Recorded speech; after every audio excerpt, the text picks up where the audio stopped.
Hi everyone, in front of me I've got HUAWEI Nova 11i and let me share with you how to customize the night light or eye comfort mode.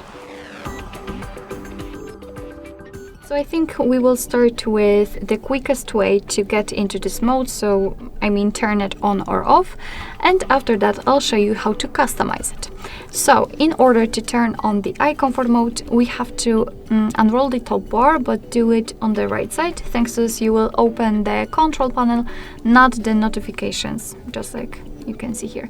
Alright, so the control panel, let's unroll this section here and find the eye comfort icon. Then we can simply tap on it, and as you can see the screen turns a little bit yellowish or even amber, and it is in order to filter the blue light. What's more, it will be much easier for you to look at the screen at the dim light. So if you're a night owl, then I highly recommend to use this mode, because it will be a huge relief for your eyes, I promise. So this is how to turn on. If you want to turn it off, just tap on it again, and as you can see the screen will get back to its normal state.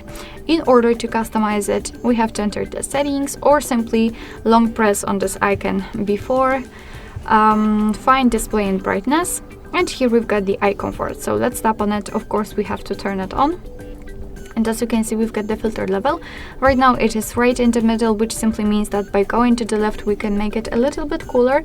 The changes are not really that visible. And by going to the right we can make it warmer. However, as you can see in this device, there's not a huge difference between the coolest and the warmest tones. Right now we've got the option which will allow us to turn on and off the mode manually.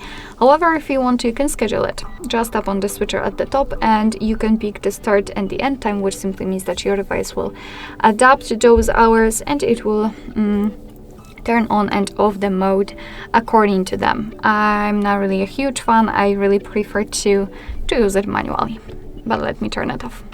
Alright, so actually that will be all. Thank you so much for watching. I hope that this video was helpful, and if it was, please hit the subscribe button and leave the thumbs up.